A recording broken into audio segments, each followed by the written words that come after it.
નમસ્કાર મિત્રો, આપનું સ્વાગત છે અમારી ચેનલમાં। જો તમે નવો વ્યવસાય શરૂ કરવા માંગો છો અથવા હાલના બિઝનેસને મોટો બનાવવા પૈસાની અછત છે તો આજનો વિડિયો તમારા માટે ખૂબ જ મહત્વનો છે।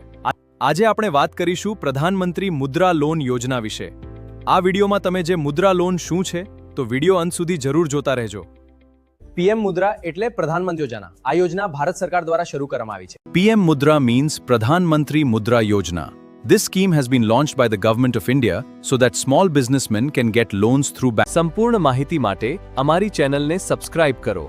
નવી સરકારી યોજનાઓ અને બેન્કિંગ માહિતી સૌથી પહેલા મેળવો।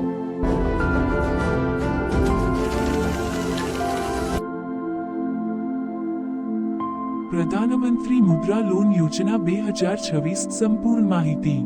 નમસ્કાર મિત્રો, જો તમે નવો ધંધો શરૂ કરવા માંગો છો અથવા પહેલેથી જ ચાલતા ધંધાને આગળ વધારવા માટે પૈસાની જરૂર છે તો આજનો વિડિયો તમારા માટે ખૂબ જ મહત્વનો છે।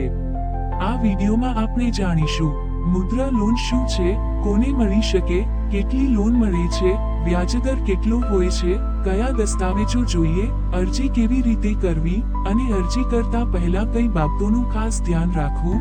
ચાલો શરૂ કરીએ। મુદ્રા લોન શું છે? પ્રધાનમંત્રી મુદ્રા યોજના ભારત સરકારની એવી યોજના છે જેના હેઠળ નાના વેપારીઓ, સ્વરોજગારી કરતા લોકો અને માઇક્રો ઉદ્યોગોને બેંકો અને અન્ય માન્ય નાણાકીય સંસ્થાઓ દ્વારા ધંધા માટે લોન આપવામાં આવે છે। આ લોનનો હેતુ રોજગાર અને નાના ઉદ્યોગોને પ્રોત્સાહન આપવાનો છે। કોને મુદ્રા લોન મળી શકે? જો તમે નીચે મુજબનો કોઈ ધંધો કરો છો અથવા શરૂ કરવા માંગો છો તો અરજી કરી શકો છો।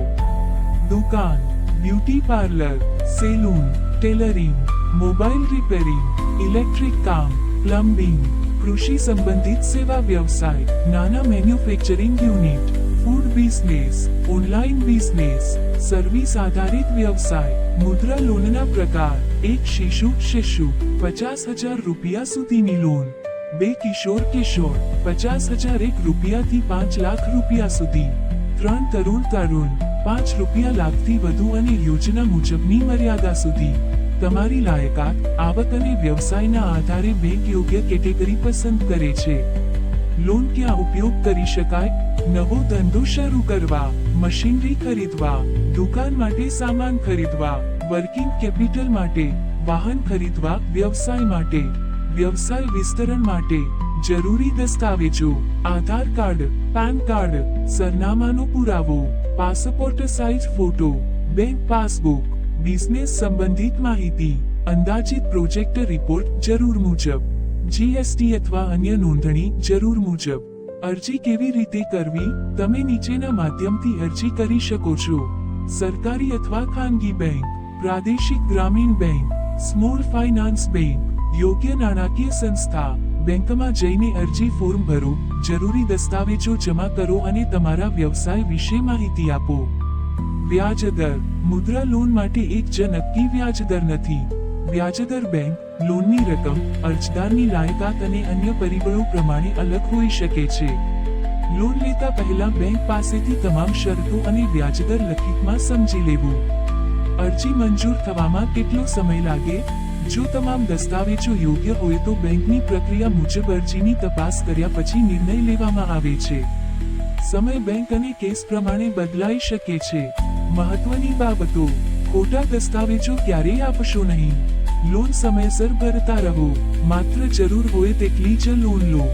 કોઈ એજન્ટને અનાવશ્યક પૈસા ચૂકવશો નહીં। અરજી પહેલા બેંકની તમામ શરતો સમજી લો।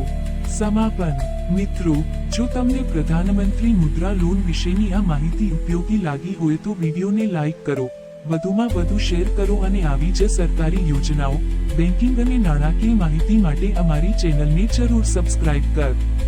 જો તમને મુદ્રા લોન સંબંધિત કોઈ પ્રશ્ન હોય તો કોમેન્ટમાં જરૂર પૂછો। ધન્યવાદ। ડિસ્ક્લેમર: આ વિડીયો માત્ર માહિતી માટે છે।